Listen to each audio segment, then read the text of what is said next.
తాకట్టులో ఉన్న బంగారాన్ని విడిపించి ఆ రోజున్న మార్కెట్ ధర కట్టి మిగిలిన డబ్బును మీకు అందిస్తుంది ఎస్వీఎస్ గోల్డ్. ఎవరి మాట అయినా నేను పోగొట్టుకోలేదు. నా ఫ్యామిలీ నాతో ఉంది, మా ఫాదర్స్ ఫ్యామిలీ నాతోనే ఉంది. ఎవరితోనూ గొడవలు లేవు, ఎవరితోనూ ఇష్యూస్ లేవు. It is I listen to people. అందరు చెప్పేది వింటానండి, డెఫినెట్గా వింటాను. బికాజ్ అందరు చెప్పేది వినాలి కూడా. డెసిషన్ నేను తీసుకుంటా 100%. డెసిషన్ నా సోలో డెసిషనే. ఎవరి డెసిషన్ ఎవడో చెప్పింది నేను విని డెసిషన్ తీసుకోను. అందరిది వినేసి రైట్ ఆర్ రాంగ్ నేను డెసిషన్ తీసేసుకుంటా. This is what my character.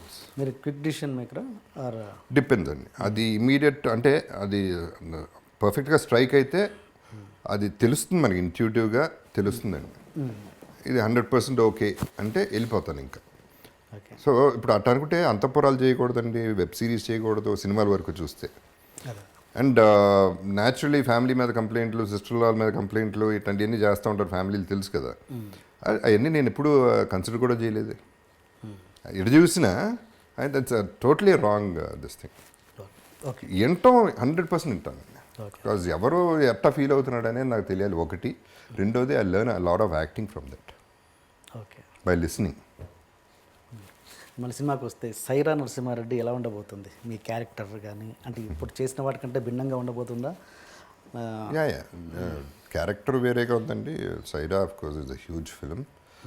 నాకు బాగా నచ్చింది ఏంటంటే సైరా అంటే నేను ఇంకా ఎక్కువ రోజులు చేయలేదండి. క్యారెక్టర్ అయితే చాలా బాగుంది. బట్ ప్రొడక్షన్ అండి I should commendable. Ram Charan నిజంగా హ్యాట్స్ ఆఫ్. చిరంజీవి గారు అవ్వచ్చు, రామ్ చరణ్ అవ్వచ్చు.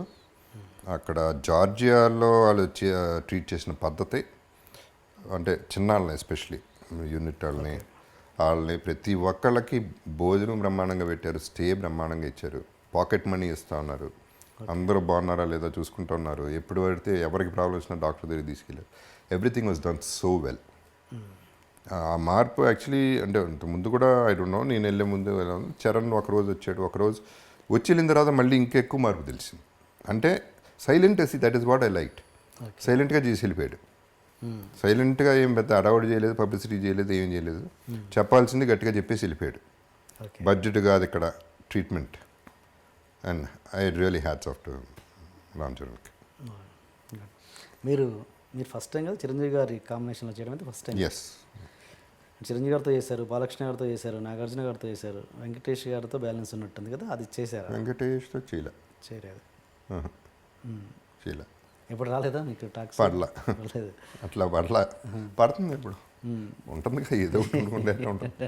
అందరం చైల్డ్హుడ్ ఫ్రెండ్స్ అండి యాక్చువల్లీ. వెంకటేష్ నాయుడు గారి ఫ్యామిలీ, నాగేశ్వరరావు ఫ్యామిలీ, శివాజీ గారి ఫ్యామిలీ. ఒకే స్కూలా? నాన్నగారు లేదు, బ్రదరు నాగార్జున ఒక కాలేజ్లో చదివారు, వెంకటేష్ వేరే స్కూలు, వాళ్ళు వేరే స్కూల్స్ ఒకటి కాదు, ఫ్యామిలీ గెట్ టుగెదర్స్ ఇదంతా. వాళ్ళ ఇళ్ళకి నాయుడు గారి ఇల్లు ప్యారలల్ స్ట్రీటు, రోజు వాళ్ళు అక్కడో మేము ఎక్కడో, గుమ్మడి గారి ఇల్లు పక్క ఇల్లు. సో అట్లా అందరం ఒక ఫ్యామిలీ అని.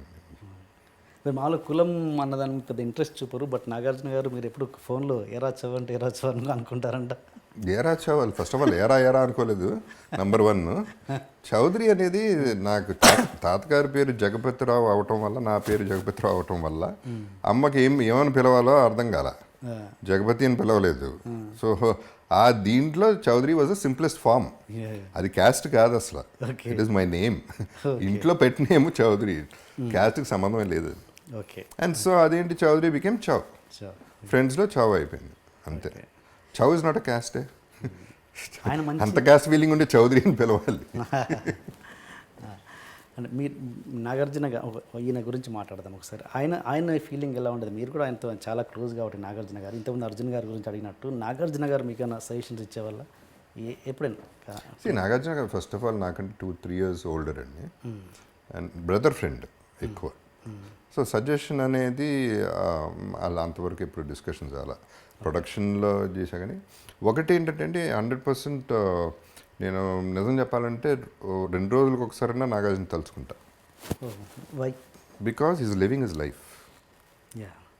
తనకి సంపాదించడమో తెలుసు, ఖర్చు పెట్టడమో తెలుసు, ఇవ్వటమో తెలుసు, తెలివైనాడు. ప్రతి దాంట్లో ఇన్వాల్వ్ అయిన ప్రతి దాంట్లో ఫుల్ హ్యాండ్ ఉంటుంది. అది అప్పచెప్పేటాలు అయినాయి కాకుండా జెన్యున్ ఎఫర్ట్ అయితే చేస్తాడు. అండ్ తన థింకింగ్ నాగేశ్వర ఫ్యామిలీ, నాకు వెంకట్ నాకు క్లోజ్ ఫ్రెండ్, తనకంటే పెద్దడు వెంకట్ నాకు ఇంకా క్లోజ్. వాళ్ళ థింకింగ్ ప్రాక్టికాలిటీస్ ఎన్ని చూస్తూ ఉంటే బాగుంటుంది. కరెక్ట్, వాళ్ళ they are living there in their terms okay in a nice way అనేది I can boldly say that. Okay okay. And caste విషయానికి వస్తే మళ్ళీ మీకు కేవలం కాస్ట్ వల్ల మీకు సినిమాలు వచ్చినాయన్న సందర్భం ఎప్పుడు లేదా? లేదండి, నాకు తెలిసి లేదు. అంటే మీకు ఉండదు, మీకు లేదు, నాకు తెలియదు మరి. వాళ్ళు ఏమైనా అది క్యాస్ట్ కోసం సినిమా తీరండి. నేను అట్లీస్ట్ నాతో తీలే. ఓకే నాకు తెలిసి అట అంటే పెట్టుకోవటం మనని పెట్టుకుంటే బాగుంటుందిరా అనే ఫీలింగ్ చాలామందికి ఉంది. ఓకే కానీ పెట్టుకుంటే డబ్బులు పోతాయిరా అనేది ఒక ఫీలింగ్ కూడా ఉంది. సో ఫైనలీ డబ్బులే గెలుస్తాయి, క్యాషే గెలుస్తుంది, క్యాస్ట్ గెలవదు ఇక్కడ. సో అది నాకు తెలిసి క్యాస్ట్ అదైతే ఎప్పుడో I would still been a hero or probably I would been better అప్పుడే. Okay okay. నేను నా క్యాస్ట్ అది క్లారిటీ వస్తున్నా. బేసిక్ క్యాస్ట్ గొడవ అది కూడా అండి, I'm nobody to say caste నమ్మద్దు అనేది నేను ఎప్పుడూ అనట్లేదండి. నేను అనేది don't go to the level of murders, don't go to the level of electing your prime ministers and chief ministers. ఆ ఎక్స్టెంట్కి వెళ్ళొద్దు అంటున్నాను నేను. అది తప్పు, ఆ ఆలోచన తప్పు. మనాడైతే మంచాడా మంచాడా ఏది ఇంపార్టెంట్ స్టేట్కి? మంచాడు కావాలి స్టేట్ని రూల్ చేయాలంటే. మనాడు మంచాడా వాళ్ళ రూల్ ఏంటి? So that is what my feeling is that అసలు ఫస్ట్ ఆఫ్ ఆల్ ఎందుకు వయాబీ సెపరేటింగ్ అంటున్నాను. నాకు ఇప్పటికీ ఆంధ్ర తెలంగాణ సెపరేట్ అవడం ఇష్టం లేదు. నాకు ఇప్పటికీ వరల్డ్ వార్లు ఎందుకు జరుగుతాయో తెలియదు. ఎందుకు కొట్టుకుని మనం చంపుకోవటం ఏంటి, మనుషులు చంపుకోవటం ఏంటి అనేది నాకు అర్థం కాదు అసలు ఆ కాన్సెప్టే. So all this a big issue అండి, అంటే it's not a small topic. Okay sir, ఫైనల్గా ఒక 20 years తర్వాత జగపతి బాబు గారు ఒక హీరోగా గుర్తుంటారా, విలన్గా గుర్తుంటారా, లేదా ఒక ఆర్టిస్ట్గా గుర్తుంటారా? ఆర్టిస్ట్ మీ వేరే చాయిస్ ఏముంది అక్కడ ఆప్షన్ లేదు. అంటే హీరోగా చేశారు కదా చాలా సినిమాలు, అందుకని ఆర్టిస్టే నిలబడుతుంది ఫైనల్లీ. ఓకే. ఇప్పటి నుంచి ఎలాంటి జాగ్రత్తలు తీసుకోబోతున్నారు? ఇంకా ఈ లైఫ్ ఇలా కంటిన్యూ అవుతుందా? మళ్ళీ రాంగ్ స్టెప్స్ పడవచ్చా? ఇంకా అంటే మీ మెంటాలిటీ అదే కాబట్టి. లేదండి, అది అది అవ్వదు. ఎందుకు అవ్వదు అంటే ఫస్ట్ ఆఫ్ ఆల్ చెప్పే కదా రెస్పాన్సిబిలిటీ. ఇప్పుడు ఆ రెస్పాన్సిబిలిటీ మెయిన్గా లేదు. రెండోది ఫ్యామిలీ రెస్పాన్సిబిలిటీ న్యాచురల్లీ పెరుగుతుంది. అండ్ మూడోది కొంచెం వివరం వచ్చింది. So that's what I'm saying అండి. డబ్బులు నాకు అవసరం, it's not that I don't need money. అది ఎంత అనేది, ఎంత రెస్పెక్ట్ ఇవ్వాలి దానికి అనేది మనం చూసుకోవాలి అంతే. ఓకే సార్, మీ లైఫ్ ఇలాగే స్టేబుల్గా కంటిన్యూ అవ్వాలని మనస్ఫూర్తిగా కోరుకుంటున్నాను. డెఫినెట్గా మళ్ళీ ఒక స్టెప్ కూడా దిగొద్దని. Thank you sir. Thanks for sincerity and sincere advisor. Thank you. And for more videos, Please subscribe to iDream. Please subscribe to iDream. Please subscribe iDream. And please subscribe to iDream. For more videos, subscribe to iDream. please like, share and subscribe to the channel. Congratulations, iDream. Subscribe to iDream. Subscribe to iDream. So subscribe to iDream Media. iDream की iDream team अंदर की huge congratulations. Please subscribe iDream Media. Please subscribe to iDream. Subscribe iDream. Please subscribe to iDream. iDream అంటే నా కళల ఛానల్ను subscribe చేసుకున్న నోరు తిరుగుతలేదు, మీరైతే గంట గుర్తు కొట్టండి. For more such videos, please subscribe to iDream.